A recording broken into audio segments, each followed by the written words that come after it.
Welcome to Indai's Japanese Kanji. Kanji for today.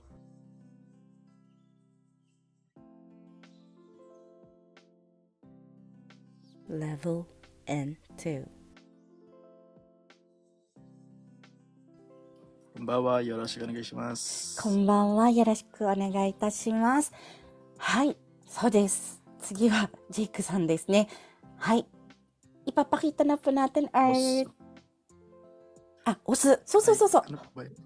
Os. Os. Ginagamit din po siya as? Osaeru. そうです。抑える。はい。Ginagamit po ang kanjing ito sa? Also, to push po. そうです。To Pindot. push. はい。Tulak, itutulak, pindutin, or pagpindot tulad po ng nabanggit niyo po. Ano po? Hay. Ito pong pindutin, meron po siyang noun. Dito po, ano po siya, verb po. Hay. Natsugi desu. Osaeru. Ano po? Osaeru. Osaeru. Hay. Ano po ang osaeru? Pagpipigil. そうです、そうです。Meron po siyang meaning na pagpigil, or kung verb po siya gagamitin, pigilan. Meron pa po siyang ibang meaning po. Ano po siya? Ireserba, limitahan, hulihin, at iba pa. So des. Hay, yung pagpigil po, ginagamit po siya, for example po, halimbawa po, may nakat po ako, lumalabas po yung, yung dugo, tapos meron po akong gaze or cotton, ilalagay ko po dyan, tapos ipipress ko po, yung po ang pagpigil po, pagpigil, para hindi po lumabas yung, tawag po nito, dugo. O kaya pwede rin po pag-press. Meron din po siyang meaning ng pag-press po. Ano po? Hay. Ngayon naman po, yung i-reserva, ginagamit po siya. Halimbawa po, magpapareserva po kayo. Sasabihin niyo po, seki osaete moraemasen ka? Hay.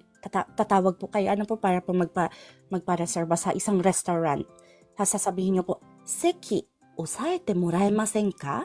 Ibig po sabihin po noon, maaari niyo po bang i-reserva ang upuan? Hay. Doon po siya ginagamit. Seki wo osaeru. Ire-reserva ang upuan. Ganyan na po siya. Hay. Yung limitahan naman po, maaari niyo po siyang gamitin like, ninzu wo osaeru. Hay. Tatayba ne, sankasuru ninzu wo osaeru. Pag sinabi pong ganon, yung sankasuru meaning po niya ay yung pag-participate. Hay. Ninzu, ang number ng magpa-participate po. Ano po? Ng tao. Hay. Osaeru, limitahan. So, pag sinabi po ninzu wo osaeru, sankasuru ninzu wo osaeru, meaning po noon, limitahan ang counts ng tao na magpa-participate. Doon po siya ginagamit po, yung limitahan. Ngayon naman po, yung hulihin, tatayba ne, その人を抑えて、例えば、泥棒を抑える。はい。naging T form po siya. Hay. So, babalikan po natin yung抑えるna form. Hay. Halimbawa po yung tao, tumatakbo. Sasabihin ko po dun sa mas malapit po sa kanya na na tao. その人を抑えてください. Or, 抑える. Hay. Ibig po sabihin, huhulihin po siya. May ibig po sabihin siyang hulihin or pigilan po. Hay. Depende po sa sentence, instead pong pigilan, magiging hulihin po ang meaning po nito. Hay. So, いう風に使っていきますので、もう気をつけてください。はい。marami pong meaning po ang 抑える。meron pa po siyang iba pa pong meaning. はい。では次です。Oshiire. はい。押し入れ。Napag-aralan po natin ito sa N2. N3.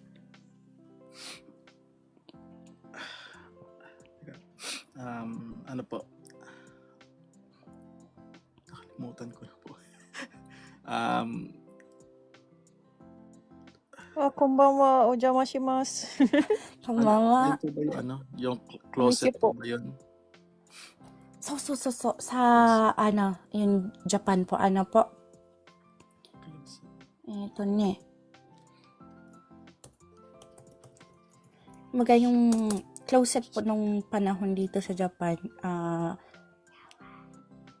これですね。これが押し入れですね。はい。Sa mga nasa Japan na po, alam po kung ano pang oshire. Hay, ngayon modern na, minsan wala na pong ganito.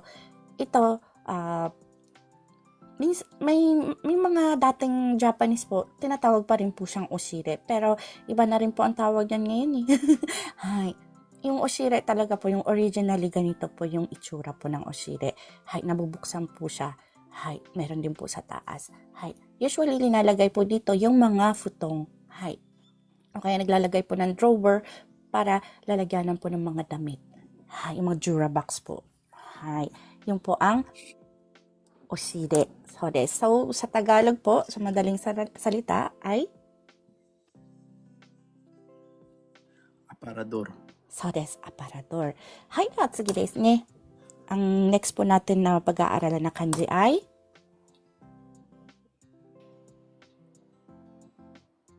Jun. Jun. Hay. Ang basa po dito is Jun. Jun. Hay. Actually, hindi lang po itong basa dito. Ano po, kumbaga dahil sa yung book po ng Nihongo sa ang pinagbabasihan po natin at ito lang po yung itinuturo niya ngayon kasi ito lang po siguro yung gagamitin sa N2 level. Hay. So, ginagamit po ito sa Jumbi. Hay, ano po ang junbi?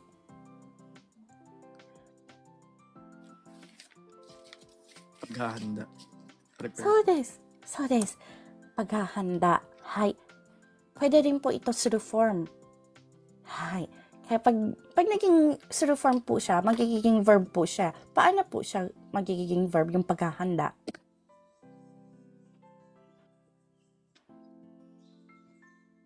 Maghahanda. そうです。Maghahanda na po siya. Hay. At meron din po siyang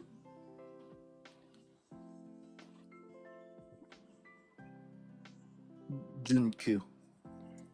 Junkyu. Hay. Ano po ang Junkyu?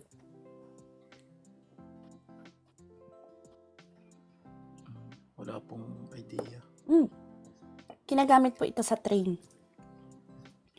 Ito na meron po tayong local train. Diba, iba-iba po. May express train, may special express train. Hay. Yung pinakamabagal po natin is futsu. Ilagay po natin sa futsu. Ara.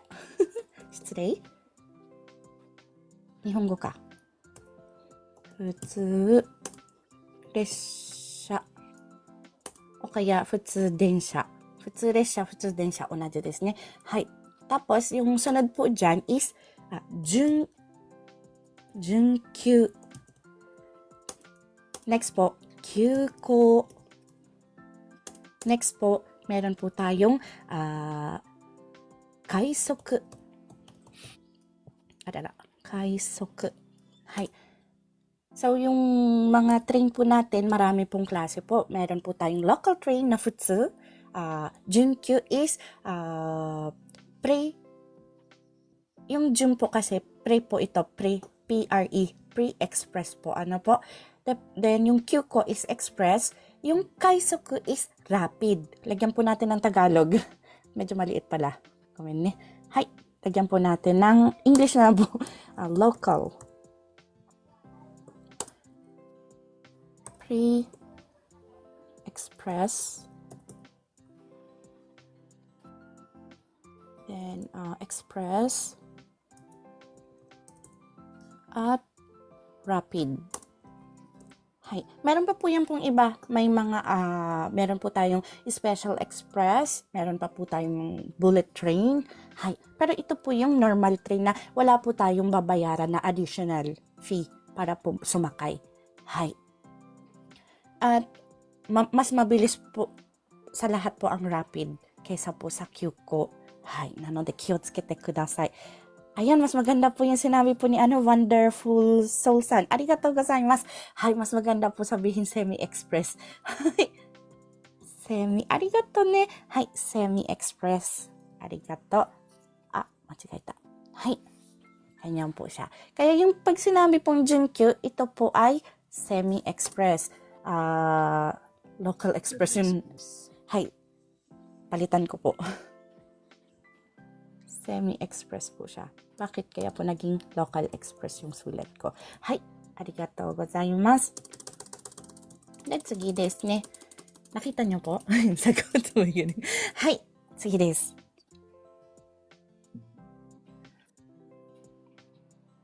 Yun. Hay. Ano po ang suijun? Level po. Or Level standard. ng? So desu ne. Hay. Pag meron pong jun, good as kijun, yung pinagbasihan.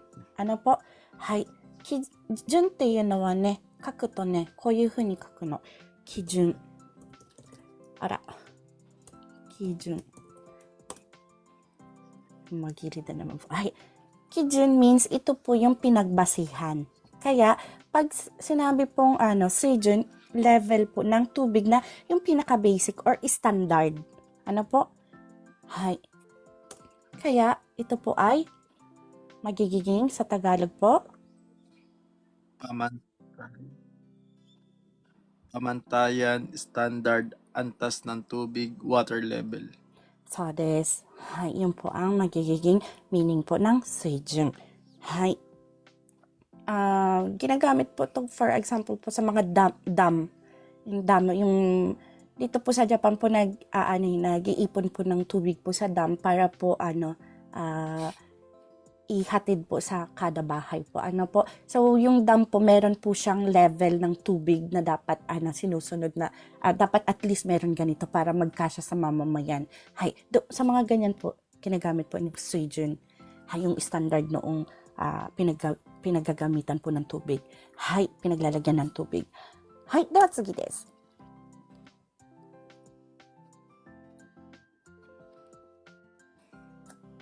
Chichay ka na?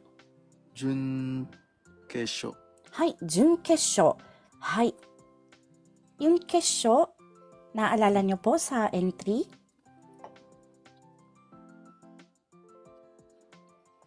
Kapag meron pong labanan sa mga sports, parang- ganyan po. Opo. Yung pinakahuling Semi-final labanan. po. So. Kasi yung kesho is final. Semi-final. Hay. Ngayon, pag linagyan po ng Jun kesho, semi-final po siya. So, des. Hay, semi-final. Ito po ay cut out from our free and kanji lesson class. Sa taong 2026, may free and lesson class po tayo sa TikTok. Tuwing Monday and Friday at 8 p.m. Japan time. Meron din po tayong live tuwing Wednesday, subalit ang live na ito ay ipinapakita lamang ang private lesson namin ng Chokai with checking pronunciation. Kung nais niyo pong sumali, maaari niyo po akong hanapin sa pangalang Inday in Japan o @Inday in JP. Please follow me and stalk me sa araw at oras na aking nabanggit. Thank you for watching and please continue supporting me, follow me, and share my videos for more contents. Maraming salamat po. Hanggang sa muli.